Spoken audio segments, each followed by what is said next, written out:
आज है 25 अक्टूबर 2024, दिन शुक्रवार। Welcome back to clean news UP. चलिए देखते हैं उत्तर प्रदेश की 25 फटाफट बड़ी खबरों को। दिवाली से पहले सरकारी कर्मचारियों को सीएम योगी का एक और तोहफा, डीए में की 3% बढ़ोतरी। उत्तर प्रदेश की योगी सरकार ने राज्य कर्मचारियों को दिवाली पर बोनस के साथ डीए का भी तोहफा दिया। योगी सरकार ने राज्य कर्मचारियों के डीए में 3% का इजाफा किया। अब महंगाई भत्ते की दर बढ़कर 53% हो गई है। डीए वृद्धि का लाभ जुलाई 2024 से दिया जाएगा। यूपी में घरेलू बिजली कनेक्शन लेकर व्यापारिक गतिविधियां करने पर अब नहीं होगी एफआईआर। घरेलू बिजली उपभोक्ताओं को यहां जांच के दौरान अगर बिजली का कमर्शियल उपयोग मिलता है तो अब एफआईआर नहीं दर्ज होगी, उससे जुर्माना वसूला जाएगा। यह नियम 1 से 5 किलोवाट वाले उपभोक्ताओं पर लागू होगा। मध्यांचल निगम के प्रबंध निदेशक भवानी सिंह खंगारौत ने इस संबंध में आदेश जारी कर दिए हैं। निगम के दायरे में आने वाले सभी 19 जिलों में व्यवस्था तत्काल प्रभाव से लागू हो गई है। दिवाली से पहले 1950 युवाओं को सरकारी नौकरी का तोहफा, सीएम योगी ने बांटे joining letter. CM Yogi Adityanath ने दिवाली से पहले यूपी के युवाओं को सरकारी नौकरी का उपहार दिया। मुख्यमंत्री योगी आदित्यनाथ ने प्रदेश की पूर्ववर्ती सरकारों पर यह आरोप लगाते हुए कहा कि पिछली सरकारों के कार्यकाल में नौकरी योग्यता से नहीं बल्कि ऊंची पहुंच और रिश्वत से ही मिलती थी, लेकिन 2017 के बाद से चयन प्रक्रिया को भेदभाव मुक्त बना दिया गया। मुख्यमंत्री ने उत्तर प्रदेश अधीनस्थ सेवा चयन आयोग के द्वारा चयनित 1526 ग्राम पंचायत अधिकारियों, 360 ग्राम विकास अधिकारियों और 64 समाज कल्याण पर्यवेक्षकों समेत कुल 1950 युवाओं को नियुक्ति पत्र दिए। एनसीआर में बसेगा एक और नया शहर, योगी सरकार का फैसला। यमुना एक्सप्रेसवे के किनारे राया के आसपास एक नया शहर बसाया जाएगा। यमुना प्राधिकरण के विस्तार के तहत फेज 2 के अंतर्गत राया अर्बन सेंटर के लिए मास्टर 2031 को योगी आदित्यनाथ सरकार से मंजूरी मिल गई है। सभी आधुनिक सुविधाओं से युक्त ये शहर 11,653.76 हेक्टेयर में फैला होगा। भविष्य में इसका विस्तार भी किया जा सकता है। एकेटीयू में बीटेक, एमबीए व बीडीएस की 1500 सीट्स खाली। एकेटीयू में बीटेक, एमबीए और बीडीएस की 1500 सीटें खाली रह गईं। बीटेक या बीई और बी फार्मा द्वितीय वर्ष में भी सीटें नहीं भर सकीं। एकेटीयू ने शैक्षिक सत्र 2024-25 के तहत संबद्ध सरकारी और सहकारी स्ववित्त पोषित कॉलेजेस की रिक्त सीटों के लिए स्पेशल राउंड की काउंसलिंग का आयोजन किया था। इसके मद्देनजर जेईई के जरिए बीटेक, सीयूईटी पीजी से एमबीए, एमसीए व एमसीए लेटरल एंट्री और सीयूईटी यूजी से BTech biotechnology, BDS, BHMCT, B pharma व बीटेक लेटरल एंट्री के लिए 11 से 16 अक्टूबर तक पंजीकरण कराया गया। यूपी उपचुनाव के लिए बीजेपी की लिस्ट जारी, गाजियाबाद से संजीव शर्मा को टिकट। यूपी राजस्थान उपचुनाव के लिए बीजेपी ने अपने उम्मीदवारों की लिस्ट जारी कर दी। एक तरफ यूपी की 7 सीटों के लिए बीजेपी ने अपने उम्मीदवारों का ऐलान किया है, तो वहीं दूसरी तरफ राजस्थान की एक सीट के लिए भी ऐलान हुआ है। उत्तर प्रदेश की बात करें तो बीजेपी ने गाजियाबाद से संजीव शर्मा को टिकट दिया है। इस तरह हाई प्रोफाइल सीट फूलपुर से दीपक पटेल को चुनावी मैदान में उतारा गया। नोएडा में किसानों से जुड़ी बड़ी खबर। प्राधिकरण के वरिष्ठ अधिकारियों के अनुसार इस महत्वपूर्ण पहल को आगे बढ़ाते हुए आगामी 28 अक्टूबर को शाम 4 बजे नोएडा के इंदिरा गांधी कला केंद्र में एक विशेष समारोह का आयोजन किया जा रहा है।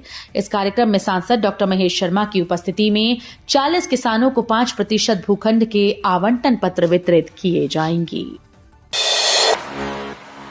उत्तर प्रदेश की सभी 9 सीटों के उपचुनाव में दौड़ेंगी साइकिल, अखिलेश ने कर दिया ऐलान।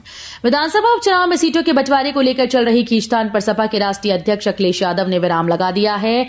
अखिलेश ने कहा कि विपक्षी गठबंधन INDIA के संयुक्त प्रत्याशी सभी 9 सीटों पर सपा के चुनाव चिन्ह साइकिल पर उपचुनाव लड़ेंगे। दिल्ली में कांग्रेस के वरिष्ठ नेताओं ने प्रदेश प्रभारी अविनाश पांडे व प्रदेश अध्यक्ष अजय राय के साथ उपचुनाव में अपनी भागीदारी को लेकर बैठक भी बुलाई थी। इस जिले में आज 5 घंटे रहेंगे सीएम योगी, कड़ी सुरक्षा की तैयारी।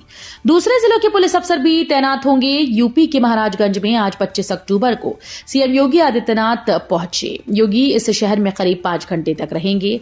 वो यहां के एमसी मेडिकल कॉलेज के उद्घाटन कार्यक्रम में शामिल होंगे।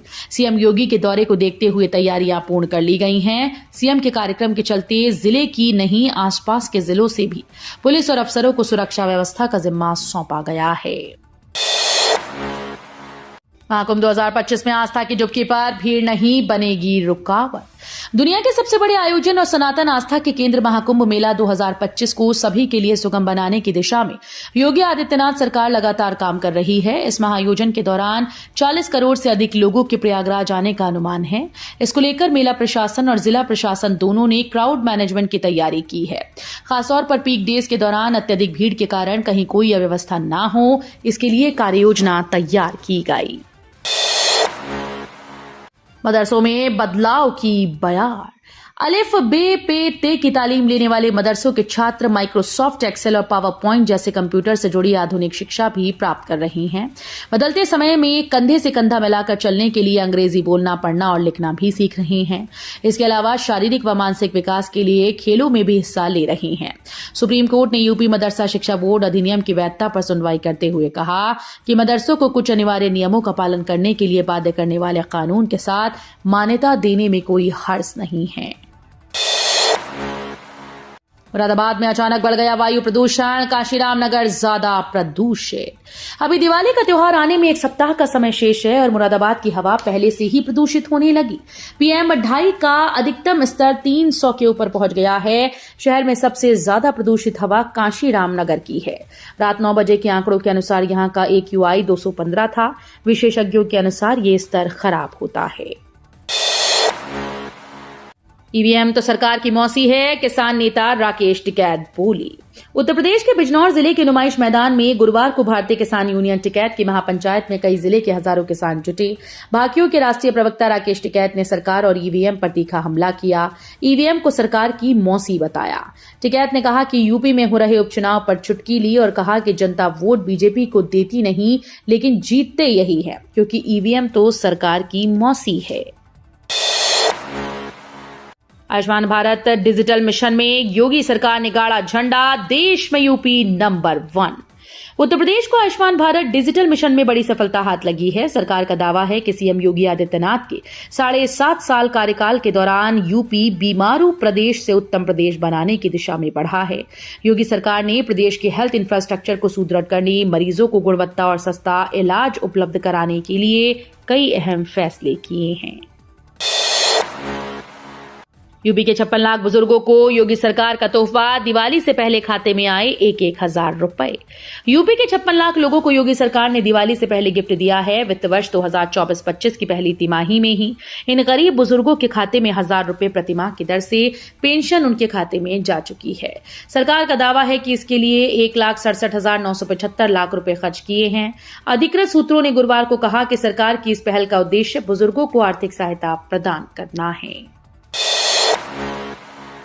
यूपी में बदलेगा मौसम, दाना के असर से इन जिलों में तेज हवाओं संग बारिश। दिवाली से पहले 2 दिन दाना से बारिश की संभावना जताई गई है। दाना चक्रवात के कारण मौसम में बदलाव के आसार दिख रहे हैं। आज शुक्रवार को हल्की बारिश हो सकती है। मौसम विभाग ने आज 25 अक्टूबर के दौरान प्रदेश के दक्षिणी पूर्वी हिस्सों सोनभद्र, मिर्जापुर, गाजीपुर, मऊ, जौनपुर, आजमगढ़, बलिया, वाराणसी, प्रयागराज, चंदौली, चित्रकूट, कानपुर, कौशाम्बी, देवरिया जिलों में तेज हवाओं के साथ हल्की बारिश का अनुमान जताया। दिवाली और छठ पर घर जाने न करें फिक्र, यूपीएसआरटीसी की बड़ी तैयारी, दिल्ली रूट के लिए चलाएगा स्पेशल बसेस। दीपावली और छठ पर्व के दौरान बढ़ती संख्या को देखते हुए यूपी राज्य सड़क परिवहन निगम ने यात्रियों की सुविधा के लिए 4,000 अतिरिक्त बसेस चलाने का निर्णय लिया है। इन बसेस को विभिन्न रूटों पर यात्रियों की आवश्यकता के अनुसार संचालित किया जाएगा, जिससे खासतौर पर दिल्ली, कानपुर, लखनऊ, वाराणसी और अयोध्या के बीच सफर करने वाले लोगों को सुविधा होगी। रोडवेज के बेड़े में वर्तमान में 11,000 बसेस हैं, जो बढ़कर 15,000 हो जाएंगी। आरक्षित ट्रेन के LS LRD कोचेस की सीटें होंगी आरक्षित, यात्रियों को मिलेगी राहत। दुरंतो एक्सप्रेस जैसी पूरी तरह से आरक्षित ट्रेन के LHP सेकंड लगेज गार्ड और दिव्यांग कंपार्टमेंट कोच की सीटें भी आरक्षित होंगी। LS LRD कोचेस की सीटें भी आरक्षित कोचेस की तरह बुक होंगी। इससे यात्रियों को राहत मिलेगी। रेलवे बोर्ड ने इन कोचेस को भी स्लीपर श्रेणी में रखने का निर्णय लिया है। इन कोच में दिव्यांगजन और उनके सहचर के लिए 4 सीटें आवंटित की जाएंगी। टमाटर के बाद आलू ने बिगाड़ा आम आदमी का बजट, नींबू के भी बढ़े भाव। टमाटर की महंगाई के बाद अब आलू और नींबू की बढ़ती कीमतों ने आम आदमी की रसोई का बजट बिगाड़ दिया है। इटौजा क्षेत्र में आलू की कीमत में 5 रुपए प्रति किलो की बढ़ोतरी हुई, जिससे खुदरा बाजार में ये 30 से 35 रुपए प्रति किलो बिक रहा है। आलू जो हर रसोई की बुनियादी सब्जियों में से एक है, अब आम आदमी की पहुंच से दूर होता जा रहा है। व्यापारियों के अनुसार आने वाले दिनों में आलू की कीमतों में और भी इजाफा हो सकता है। स्मार्ट प्रीपेड मीटर के साथ नहीं लगाए जा रहे चेक मीटर, उपभोक्ता परिषद ने बिजली विभाग से की शिकायत। प्रदेश में 3.45 करोड़ बिजली उपभोक्ताओं के घर लगाए जा रहे स्मार्ट प्रीपेड मीटर को चेक करने की व्यवस्था पूरी तरह से फेल है। इन स्मार्ट प्रीपेड मीटर के समानांतर कम से कम 5% पुराने मीटर को बतौर चेक मीटर लगाए जाने का नियम होने के बावजूद ऐसा नहीं किया जा रहा। उत्तर प्रदेश राज्य विद्युत उपभोक्ता परिषद ने इस संबंध में पावर कॉर्पोरेशन के एमडी से शिकायत की है। किसान मेला में नई तकनीकों के बारे में जान सकेंगे किसान। आपको बता दें कि कानपुर के कृषि विश्वविद्यालय में हर साल इस किसान मेले का आयोजन किया जाता है, जिसमें देश भर से किसान शामिल होते हैं।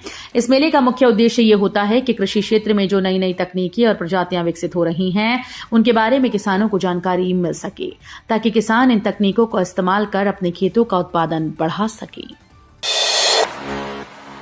रक्षा मंत्रालय की यंत्र इंडिया लिमिटेड में 4039 पदों पर भर्ती, 10वीं पास और आईटीआई वाले करें आवेदन। भारत सरकार के रक्षा मंत्रालय की कंपनी यंत्र इंडिया लिमिटेड ने आईटीआई और नॉन आईटीआई अप्रेंटिस के पदों पर भर्ती निकाली है। कुल 4039 वैकेंसी हैं। ये भर्तियां देश भर में फैली इंडियन ऑर्डिनेंस फैक्ट्री के लिए हो रही हैं। नॉन आईटीआई की 1463 और आईटीआई पास कैटेगरी की 2576 वैकेंसी हैं। इसका मकसद भारत सरकार के फ्लैगशिप प्रोग्राम स्किल इंडिया को प्रमोट करना है। रेलवे बोर्ड के सदस्य ने स्टेशंस का किया निरीक्षण, सिग्नेचर ब्रिज और अन्य परियोजनाओं पर तेजी से होगा काम। रेलवे बोर्ड के सदस्य नवीन गुलाटी ने बुधवार को वाराणसी के प्रमुख रेलवे स्टेशन का निरीक्षण किया। इस दौरान उन्होंने स्टेशन पर व्यवस्था देखी, वहीं नई परियोजनाओं की तैयारी का भी अवलोकन किया। इस दौरान मिली कमियों को तत्काल दूर करने के निर्देश दिए। बताया कि सिग्नेचर ब्रिज समेत अन्य परियोजनाओं का काम तेजी से कराया जाएगा। महाकुंभ से पहले पूरा होगा गंगा एक्सप्रेसवे का निर्माण, मेरठ सहित 12 जिलों को प्रयागराज से जोड़ने की तैयारी। अगले वर्ष प्रयागराज में आयोजित होने वाले महाकुंभ से पहले गंगा एक्सप्रेसवे को निर्माण पूरा कर लिया जाएगा। औद्योगिक विकास मंत्री नंदगोपाल गुप्ता नंदी ने उत्तर प्रदेश एक्सप्रेसवे औद्योगिक विकास प्राधिकरण के अधिकारियों को गंगा एक्सप्रेसवे के निर्माण में तेजी लाने के निर्देश दिए हैं। यूपी के सरकारी कर्मचारियों को नहीं मिलेगा दिवाली बोनस, क्या कहता है शासनादेश। यूपी की योगी सरकार ने प्रदेश के सरकारी कर्मचारियों को बोनस का ऐलान किया। इस ऐलान के बाद शासनादेश जारी हो चुका है।